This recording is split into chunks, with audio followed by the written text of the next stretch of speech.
athlete. Whew, he's about ready to take off. Yeah. And so, yeah, I'm wearing tights. But at least you're not wearing white tights with shorts over the top. So, okay. So that's the thing. I really enjoyed these tights. I'm going to pause the warm up talk to talk about tights. So what's good? But I think we should just stop something right now. Like, if you like the way tights feel, and I know there's several manly men out there that like wearing tights when they work out, and I'm one of those, right? Sometimes grown men wear tights just for fun. That's right. And I'll tell you what, Lululemon has figured out the pockets, right? They're the best things to wear for training. And There's people wear sponsor.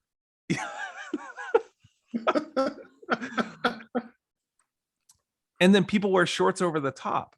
And I said, wait a second, I might as well just wear a mini skirt over the top. Like, if that's what I'm gonna, no, forget it. I'm just wearing tights.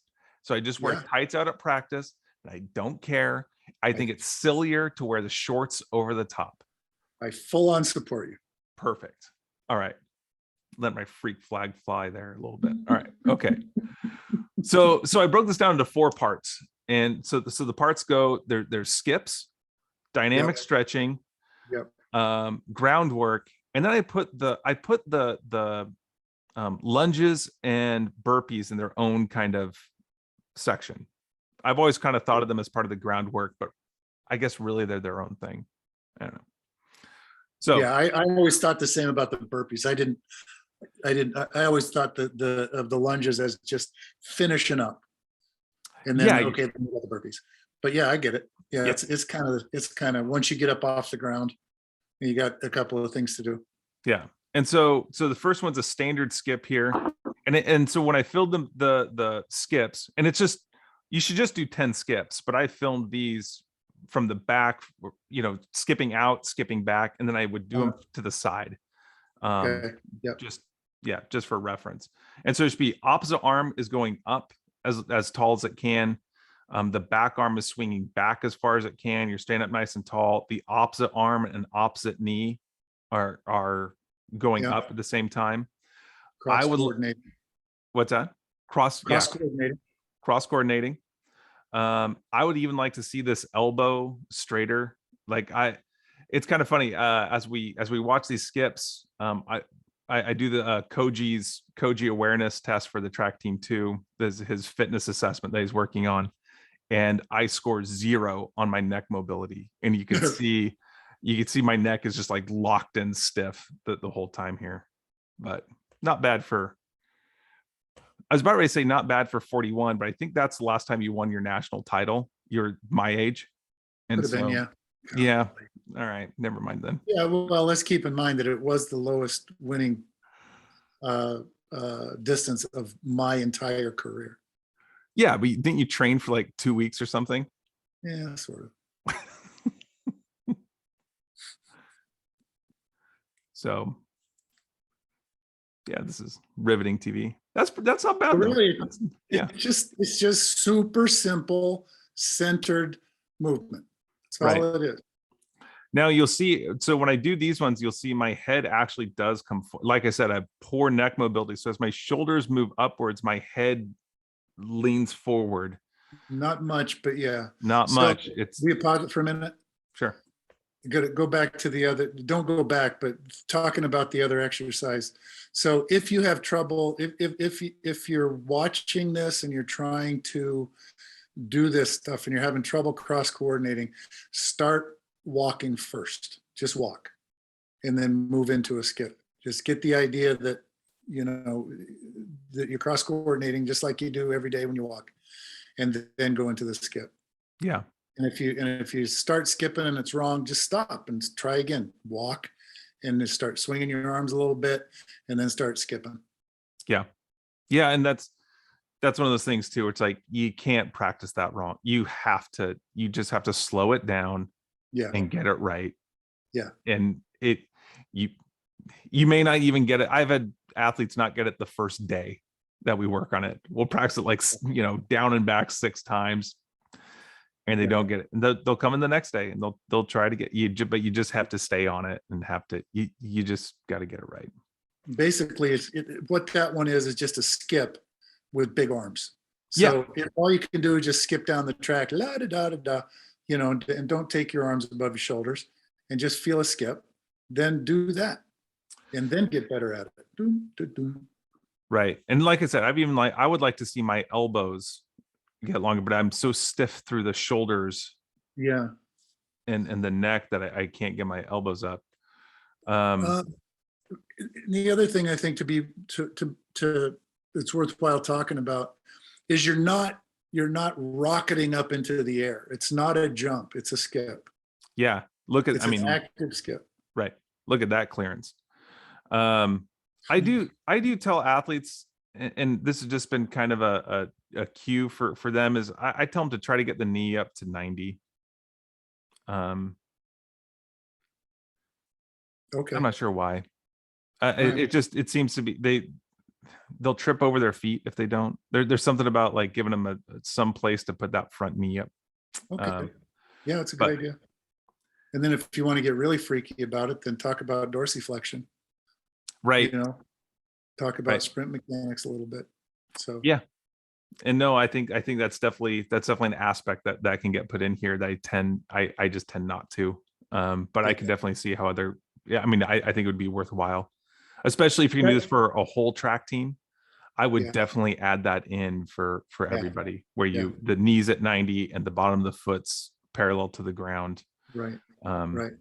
And that's really, sorry, finish. Yeah, go for it. That's really great shoulder flexibility for what we're doing, for the kind of athlete that we're dealing with, the kind of beginners. If you can get to that point with your shoulder flexibility, both with the vertical one and the one behind you, you're winning, man. Yeah. So that's kind of what I would posit here. You want your humerus at least straight up on the arm that's going up, and this back arm should go back as far as it possibly can. And so you're right. That's not bad. I feel pretty proud of myself. Yeah. Look at that. Oh man, just such a dynamic athlete. I never did that. I never got that far. Let's see. Let's go. Okay, so here's these front skips. So for this one, I think we're going to see, if we're going to the side here. Please move your arms in a backwards arm circle, not a forward one. That's right. Just flat out wrong. Well, there's a reason why this is right. Because if I was going to go up and jump a basketball or dunk a basketball or something like this, my arms would make this motion. Right. It is the arm motion for jumping, and so for transferring power through your hips up through your arms, like it's a backwards arm circle. Yeah. Now you can see here, so my humeruses are straight up and my head is stuck forward. Like there is a lack of mobility there. Man, you are picky. Well, when I see this in athlete, you're right. Most of my athletes, it's further than that. But if I see the head coming forward and more forward than this, just at the end of the throw, they're going to look down. Mm-hmm. Right. Their head's going to go forward. And so like that's a movement pattern that I definitely see in the throw, is if they're as their arms come up, their head comes forward. And so when I tell my athletes is you got it, and I really see it with these side shuffles, like there you can see my head's bobbing back and forth a little bit more. Yeah. No, because you're being, that to me, if I'm coaching that guy, that's good. I mean, so my head's behind the line, and then as my arms come backwards, it comes out in front of the line. No, never mind. You're right. That's pretty good. Your whole body's going forward. Yeah, I guess you're right. You're And so, displacing your. and you want to reach up as high as you can Mhm. at the midpoint, and my hips are just slightly ahead of my shoulders here. And Uh-huh. so I'm fully extending through the hips, which is what I look for. Football players and volleyball players don't do this. Football Volleyball players, players don't. what's that? Volleyball players don't. I don't see. Yeah, Oh, I wow. think it's all the back row, the back row work that they do where they're down in that ready position. Okay. Like I just think it's football players, all the drills that they do, their hips are backwards. Yeah. And they're down in that defensive position. And the other thing, and I'm doing a pretty good job here of staying, you should be able to stay along a line. The athlete shouldn't be weaving all over the place. Yeah, and feet are side to side. That's good. Mm-hmm. And the thing that we didn't mention, arms crossed in front. We'll probably see it here. Yeah.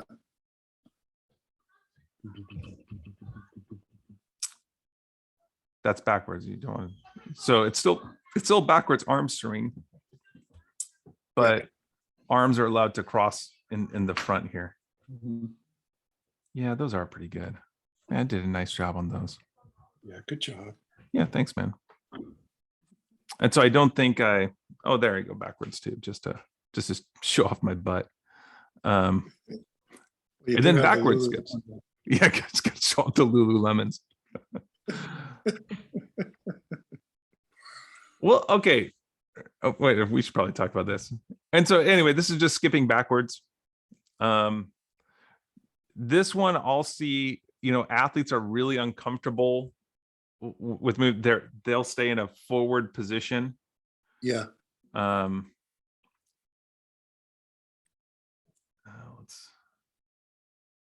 And so, oops. That's right. And so their heads will be forward and they'll be skipping backwards like that. And so getting him to stand up. And so for shot put, I think it's really important for them to be able to they keep getting taller and it'll feel like they're leaning back. And for that motion in the shot put and for the disc, you don't want them bending over in the middle of the discus either. Right. And especially for the hammer. This was the one that relates the most to me, relates the most to the hammer of any of the warm-up is the backward skip. I just want to point out my video editing work here. I zoomed in on the feet there. Brilliant. Turning your hips both front and back. Right.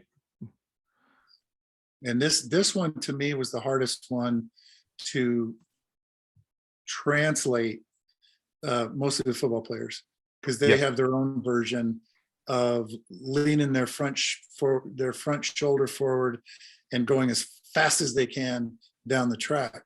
And this has a different, and there's nothing wrong with that, except this has a different purpose, and that is for trunk rotation. Yeah, and someone's gonna have to explain to me what the purpose of that karaoke where you're down low and going as fast as you can. I mean, someone's gonna have to explain that one to me because I don't. Again, I am all ears. Explain the principles you're working on. I think it's principle confused. is pursuit on the football field.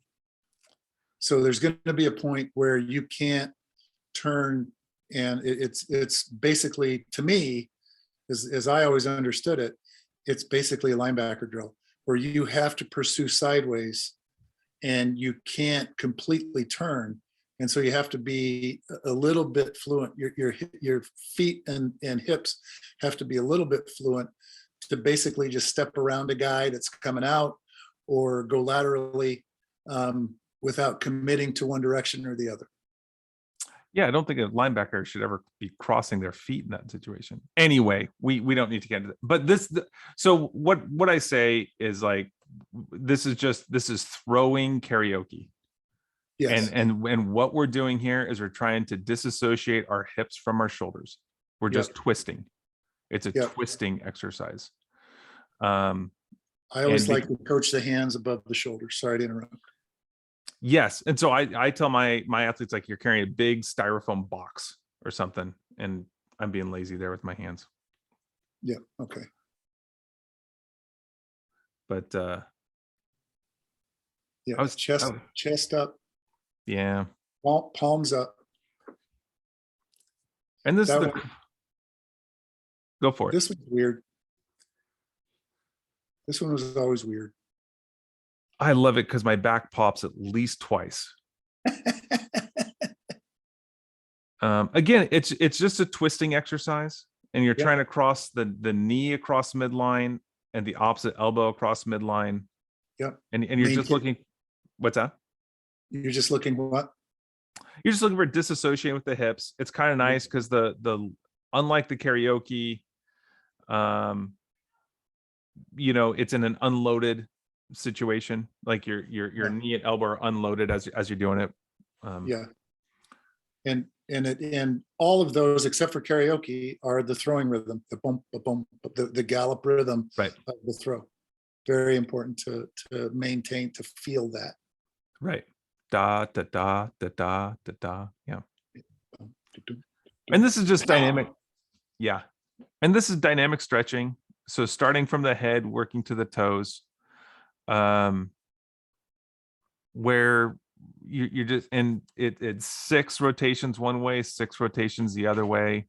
Nice, big, easy rotations.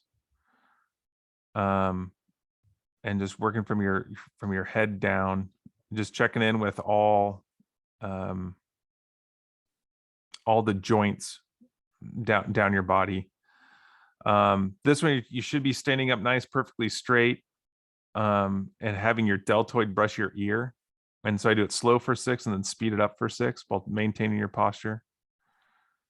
I'm going to pause this here for a sec. So you remember the last time we talked, I was kind of wondering, I think I said something like, if technology was different, would Stuart coach a different way? If Stuart had an iPad, would he coach different? And so I was kind of thinking about this warm up. I'm wondering now, should there be more exercises for the neck, shoulders, because we're all looking at screens or iPhones? Ooh. Do we need to unwind that more in this dynamic stretching? And it's a really great question. Yeah. And so I'll just give you, so I watched The Bourne Identity last night, Yeah. which is fun. You're looking a little bit like Jason Bourne right here. Well, thank you. I'll take that. Cross between Jason Bourne and Deadpool. I'll take both those. I'll take Matt Damon and Ryan Reynolds.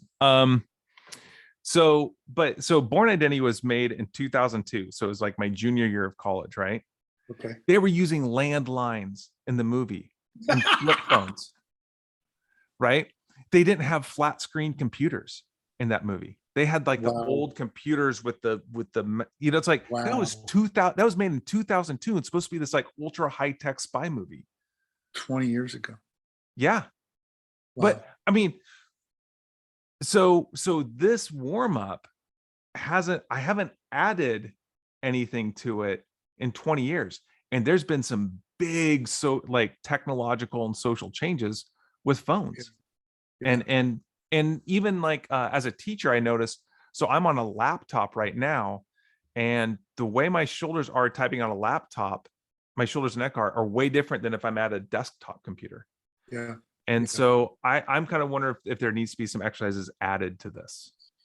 That's a really good point. And I'll jump forwards before I forget, because a couple of things pop into mind. The first one is same question with hip flexors, but we can get to that later. Exactly the same thing for the exact same reasons. And also, what I do know from massage therapy, maybe I've seen 100 clients in the last year, and one of them doesn't have the forward roll of the shoulders. Right. Most of them have the forward tip of the head, but almost all of them have this. I'm always working on pecs, trying to open up pec minors, serratus anterior, open up the shoulders. Yeah. So yeah, it's definitely a thing. And so I'm thinking there's some other exercises that I know from parkour that I might put into this next year. That'd be cool. Yeah. All right. Can you pause this for a minute? Yeah. All right. I gotta go. I'll be right back. Okay. I'm just gonna wave around.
I'm all for it.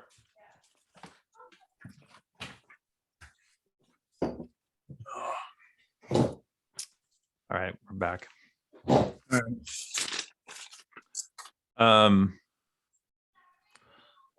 And so I can't remember where we're at, but We're so talking about shoulder computer Right. and iPhone stuff. right.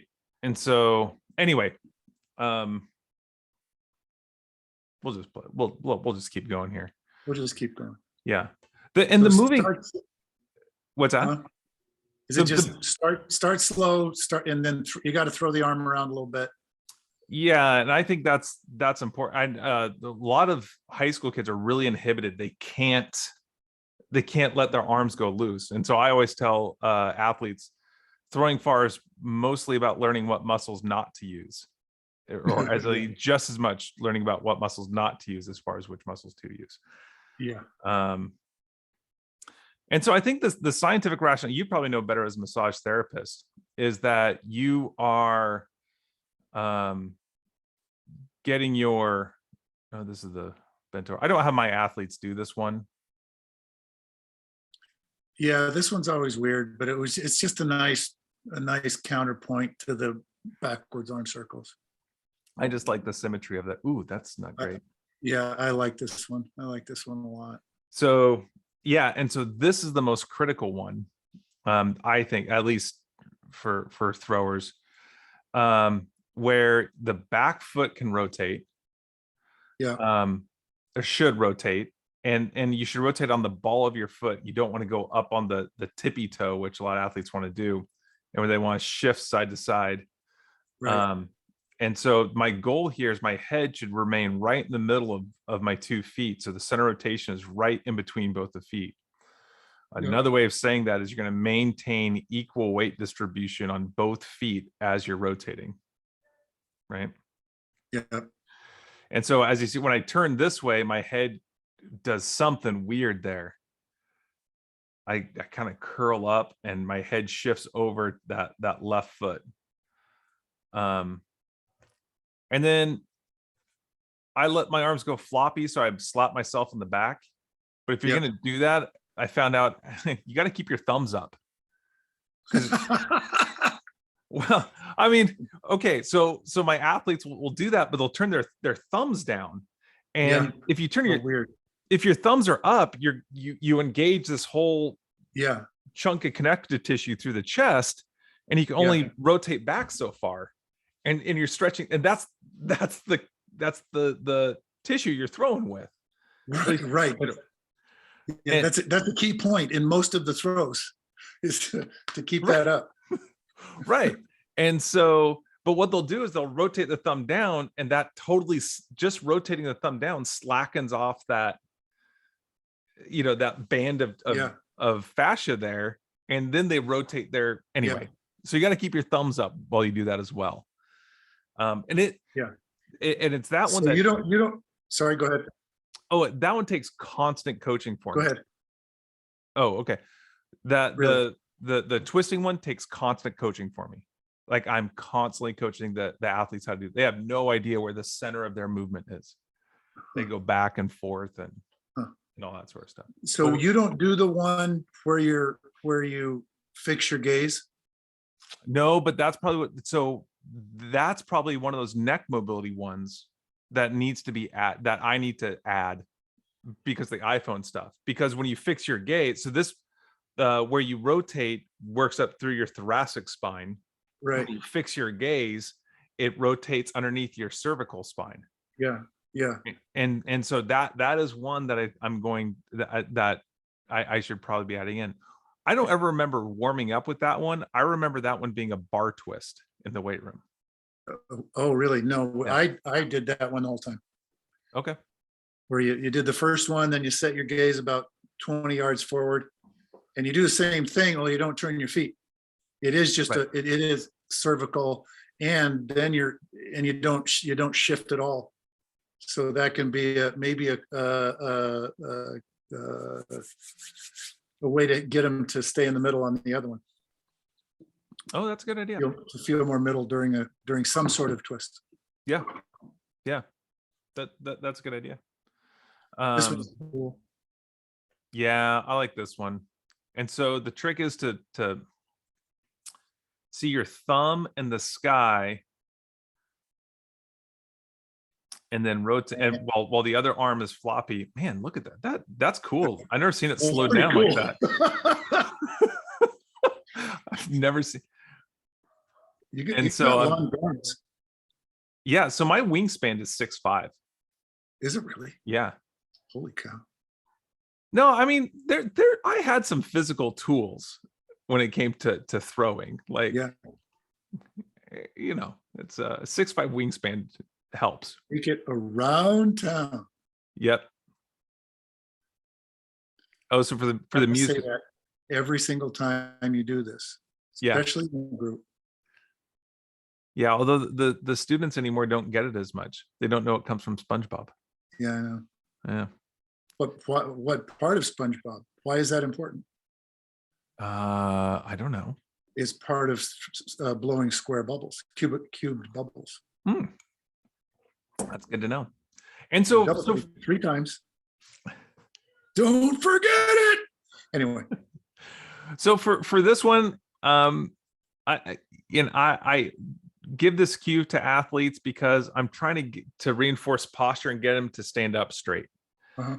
And so I tell them to keep their head as upright as possible and make a big circle with their hips. Like there's a line going through the top of their head and the bottom of their feet, and they're trying to get their hips go around that line. And again, that's just for posture reasons as far as I know. I just don't want to teach them bending over. Right. I'm not sure physiologically if there's necessarily a difference between fixing the hips and making a big circle to your head. Do you? Oh, there must be. I don't know if physiologically, but certainly kinesthetically, it's a completely different thing. Yeah. So anyway, that's and I just don't want them to compromise posture. These ones I think are the dumbest looking ones, but the most important. Honestly, the Russians, this was one of the only warm-ups they would do, is this one. They'd come out, they'd do this, They'd smoke a cigarette and go in and throw. Yeah. Then ankle rotation. And I like how we haven't used names for any of these stretches yet. Are there names? No. So if you're listening to this, man, go for it, man. Yeah, I'd name them. I have my athletes name them every year because so that's it. Dynamic stretching from head to toe. Now we get into groundwork. Yeah. If you're rewatching this, one thing you did at the very start of this that I think is worth mentioning is when you first stood there, you went like this. Oh, right. To kind of that's the touchstone of this is your posture. It's like you're being held up by the top of your head, by the hair on the top of your head. Right. I even put that in there specifically so we would talk about it. So yeah, it should be hanging from like a string from the top of your head. Yeah. I think you would told us like stand like you're at attention like a soldier and then just relax your shoulders. Yeah. And you're that's pretty close. Yeah. One of the other things for checking in that I would always talk about after a while, after I learned a little bit about Qigong, is feel the edges of your feet as you're just standing there. You don't have to do anything with them. Just feel as you're feeling the top here, then the same thing, feel the edges all around the edges of your feet and then settle onto the middle. And that's a really important point. You've got this point in both your hands and the bottom of your feet. It's an energetic point that's really important. And if you just find the limits of your foot and then go to the middle of it, and that's so you're hanging from the heavens and you're anchoring into the earth. And that's where you function from in everything. Cool.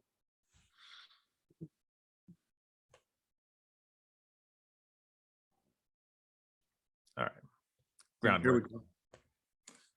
I was fairly impressed with how I did it, but you'll see that my shoulders and neck are really tight here. So there's certain things that I can't keep my shoulders down when I do some of the exercises. Yeah. The whole point for all these is keeping your limbs really long, right? Is there I was trying to think, there's not any that we shorten at the knees or elbows. Right. The hurdle stretch, we do it with one of them, and so there's other like core activation exercises that I've thought about putting in here, but I don't, because it's scrunching up, and right. The whole point is we're trying to stretch these stabilizing muscles in the core and try to get them as long as we possibly can. Is that fair? Yeah. Yeah. Okay. That's a really good way to put it. And so for this one, you're just kicking over your opposite foot to your opposite hand, trying to touch the ground. Yeah. Oh, that's really good up there, but you're cheating when you come down. You want to put that leg down right in the middle. Right. And this back leg is bent. I would like that leg straight. It moves and travels. I'd like it straight down there. Yeah, same thing. Right. And put it straight down and leave it there. And my off hand is coming up off the ground. I would like that to stay on the ground as well. Even my off shoulder, ideally. So, but yeah, I'm stiff. Yeah, I'm totally cheating, aren't I? Yeah, I'm kicking it way over there. Yeah.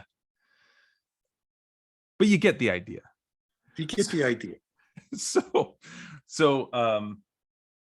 my wife and I were talking, and I was showing her this video, and she's like, wow, that's really good. And I was nitpicking it. And she goes, yeah, but you're probably it's going to be faster if you just get in better shape to demonstrate it right than trying to coach somebody to do it right.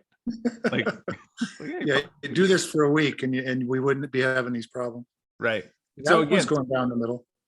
Yeah. So this is better with my legs, but my shoulders coming completely off the ground, my elbows Right. bent. Like again, I'm lacking some ability here. And so what this tells me with both these exercises is I'm not going to be fluid rotating. Like there's going to be sticking points as I try to turn. For example, if I'm stepping into the middle of the discus ring out of the back, I'm going to have a tendency to over rotate Yeah. because I can't get separation through my hips. Right. And so, and this is what I'm talking about. Like as a coach, I can tell somebody to like, oh, keep the discus back. Oh, keep the discus back. I could tell them that 1,000 times, but until this gets better, Yeah. they're going to be there. They They just, physically can't they do it. just can't. Yeah. And you mentioned this before in a different conversation. It's important to lift the foot from here, lift the foot up Mm, and bring it back down. Don't drag it. yes. And Engage the backside. that's right. That's right. And super important for like back and knee health, right? It's to engage those glutes and Yeah. pick the foot up and put it back down. You should not hear any scooching on the ground. Yeah. That's really good. Yeah, thank you. Thank you. I do parkour. So. Parkour. And so these ones, my students are calling these TikToks. TikToks. Yeah. And so I would like do to a video of that. And so I'd like to keep my feet together and my knees together more. Uh-huh. But the whole idea here is that you go down and just kiss the ground with your feet Oh, look at that. Bouncing back up and then go right back to the other side. and keep them together. Yeah. You're stronger on that side. Yeah, I got some asymmetries as you know, as I'm going through this. Yeah. And you should do 6 reps each side, right? I mean, Right. that's what we did. Or yeah. Yeah. And I think some of these I cut it short because I was getting tired. So, but we get the idea. Like I said, if I could do this right now, I'd be Superman. Yeah, I don't do it wrong. I kind of felt like Superman editing this video up. Yeah. So those are just legs straight side to side. And again, it's as much of a stretch as it is the core activation with those twisting abdominal muscles. And so I think there's an element of this sort of stuff that's priming. It's kind of like psychological priming. Like if I mention orange and stripes and then ask you to name an animal, you're more likely to say tiger than any other animal because you're psychologically primed with the words orange and stripes. And so I think this is kinesthetic priming. If you start activating those twisting muscles, you're going to more easily recall that movement during the athletic motion that you're going to be doing in practice. Yeah, it makes total sense. Yeah. Now that's more of a wondering of mine. Like I have never found anything about kinesthetic priming in any literature that I've ever read. So that's just my theory. That could be your doctorate. Oh, there we go. That and the skills pyramid, man. I could get a PhD. All right. So this one is leg circles. The goal here, these aren't bad, but my goal is to keep my legs 6 inches off the ground the whole way around as they make an orbit around my head, which I can't do. Get close. I'd like, as my feet go forward, I'd like my head to stay on the ground and have it be a little bit more relaxed. I think every alarm in my body is going off trying to do these exercises. My triceps didn't cramp up though, so I'm happy with that. Yeah, that's what would happen to me if I did them in a clinic or something. I could still do them, but my triceps are just wham. So it's important to note that yes, you are using your hands. They're down a little bit to your sides, and you are definitely pushing off the ground, or for stabilization. Right. And so a modification that I've started doing with athletes is I have them just stick their legs straight up in their air, straight up in the air, and make little circles, like Mhm. right straight up the top of the air, Yeah. right in the air, with the goal of trying to get their hips off the ground as they go Okay. back, and try to Okay. work those circles bigger and bigger. Um, Whoop. I've seen that. Okay. Okay. Coming up to the one I never could do. Never, ever could I do this one, this next one. It's the first thing that Stuart said to me. First time I ever did this set of warm-ups. I'm sitting here like this. Now you should be able to sit without supporting yourself with the arm. I try it here. And this is what I could never do. And he came up and he stood right up on top of me, said, "You want to be a technician, laddie? You got to do this." And I never could. And I never was a technician. Long arms again. Oh, you're doing the fancy one. I went ahead and did it the fancy way. And so I don't do it this way with my athletes, just because, usually we're warming up in confined spaces, and we got, 20 kids out there. So we just do 6 one leg and then switch 6 the other leg. Yeah. But Yeah. this is the better way of doing it, I think. Let's rewind that a little bit. It sort of combines, the one that you don't have in here is the scorpion. And it sort of is, it sort of, approximates that as well. So yeah, it's probably better for overall. And so here's a couple tips here. Like, I go all the way down till I touch the back of my hands on the on the track, then roll over, opposite leg goes back, touch the back of my hands again, and throw my hands up to my outstretched toe. Yep. Now, and pointing straight up. Yeah, that front toe should be pointing straight up. Thanks for pointing that out. Not being critical. No. No, that's totally true. Now, this is the one where I'll get like big, strong weightlifter kids, right? And they think that, it's like, they think they're super athletes, and they do this one, and they're like, what? That wrestlers think that they can do this. Yeah, and they can't.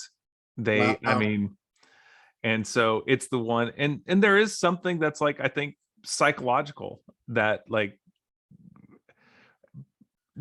proving to athletes that there's more for them to learn. There's ways for them to get better, I think, is important for building a trust with a coach. And then after we abuse the abs, we do the nice cat and cobras, which is a do as I say, not as I do exercise. Right? I'm okay through my shoulders. I got a straight line through my arms up to the hips. My head's relaxing fairly comfortably in between my shoulders, but my legs, my heels should be on the ground. My knees should be straight. Yeah, well, if your knees were straight, your heels would be on the ground because you got good dorsiflexion. Oh yeah, so maybe it's just my knees. Yeah, it's just my knees. It is just your hamstrings. Yeah.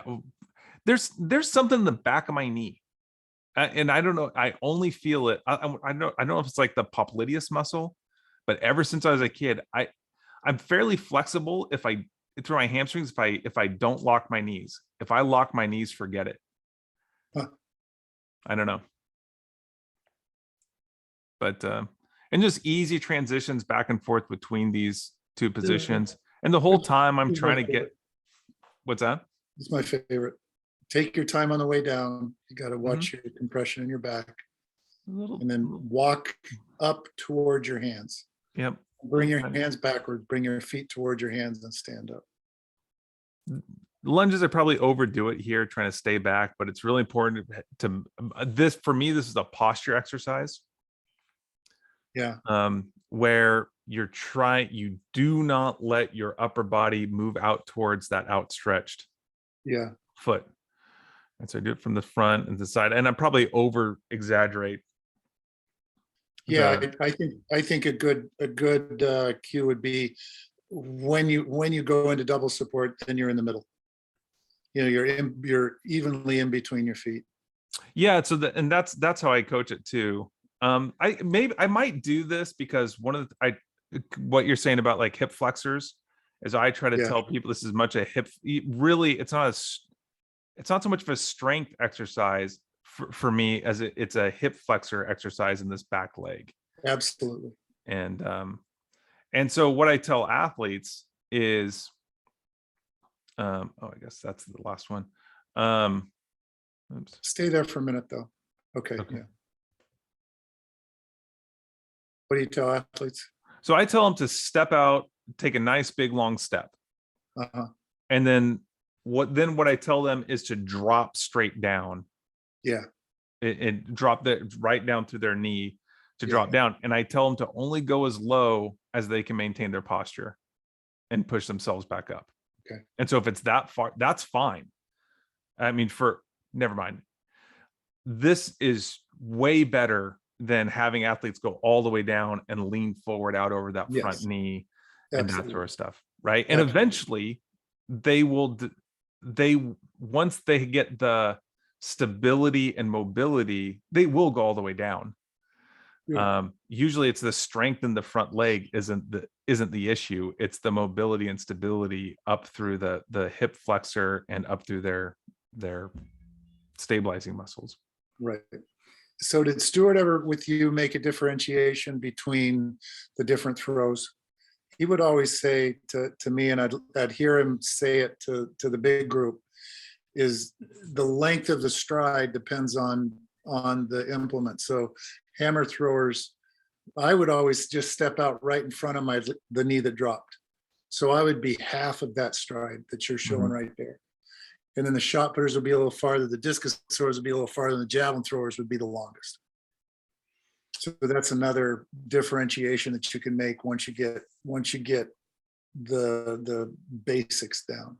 But I do like the idea of the hip flexor flexibility.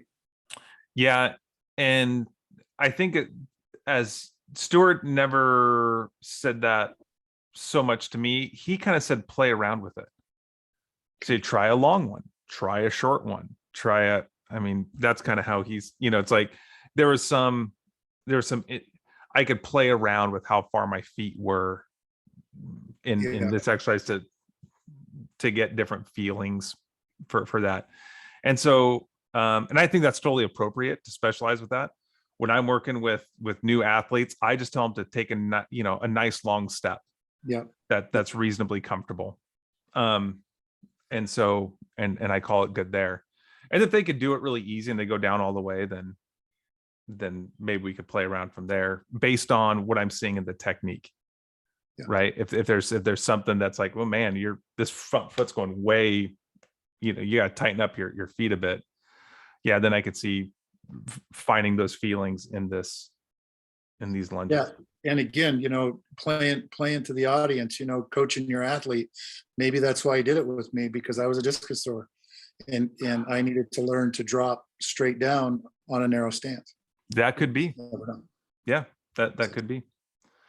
And so now these are the side ones, which it's just like the front ones. I use this phrase a lot. It's that they're exactly like the front ones, only different. And so I think I show we're just going to turn the back foot stays there, and we just turn the whole rest of our body 90 degrees and step out to the side. And same thing, once I'm in this position, I just tell students to drop right between their legs, and then push themselves back up. So that's my practice one, I guess. So is the control bar is not in the middle of the screen normally? No. So I see the control bar, so it's hiding your feet, but you're doing it. So it's important to note what's happening with the back foot going ahead and dropping sideways.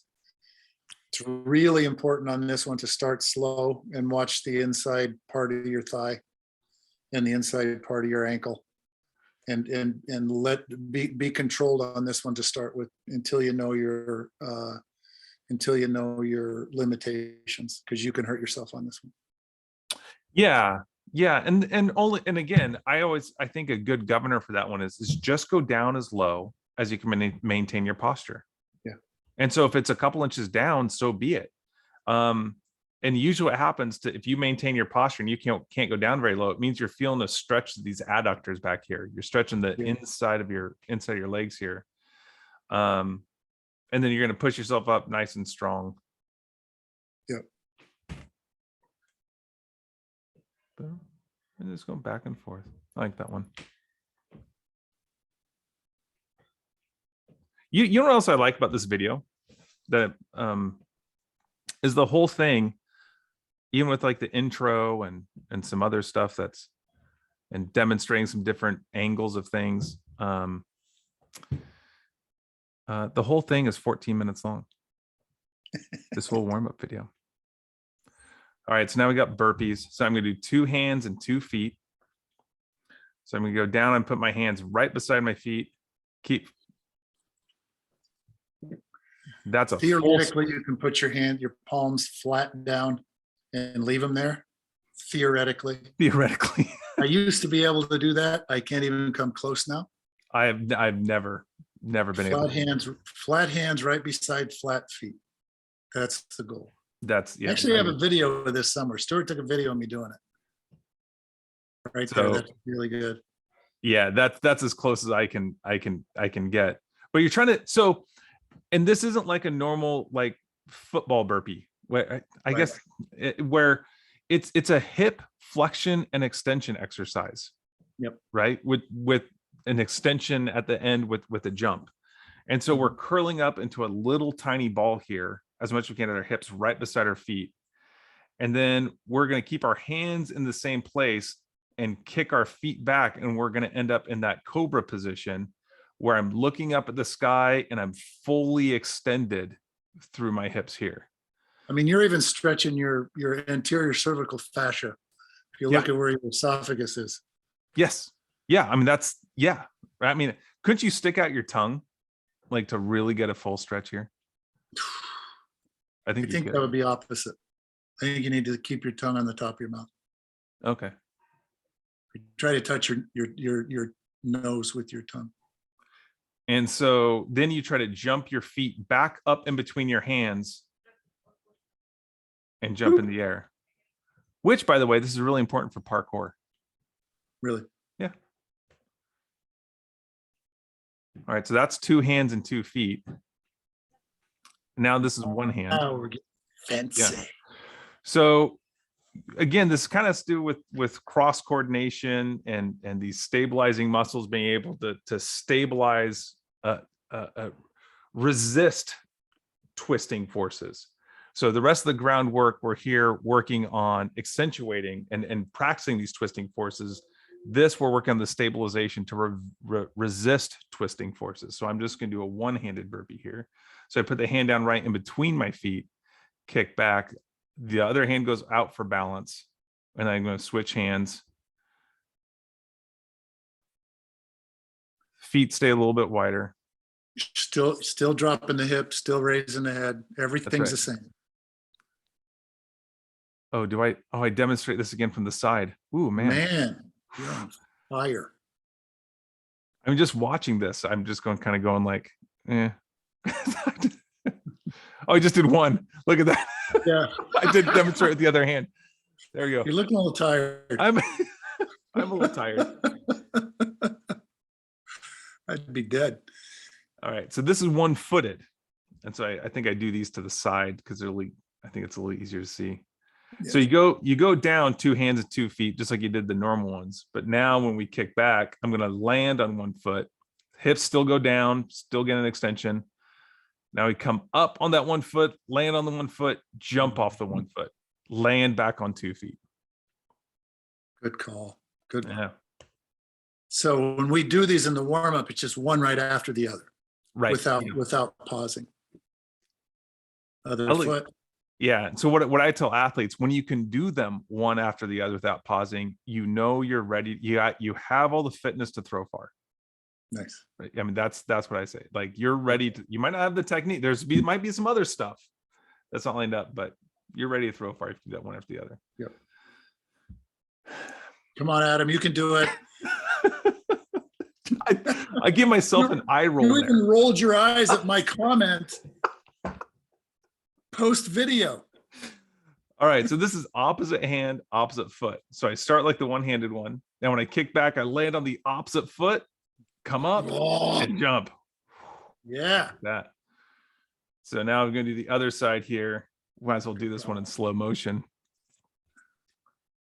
Well, maybe I shouldn't do it in slow. I'd probably sit here and rest for a good 5 minutes. But all right, so go down, hands right in between my feet, kick back. I'm going to land on the opposite foot. Hips go down. Take your time, and then come back up. Don't rush it or you fall on your belly. Ladies and gentlemen, that's the warm-up. Now, if you have somebody as a coach that can do the burpees and you feel like continuing to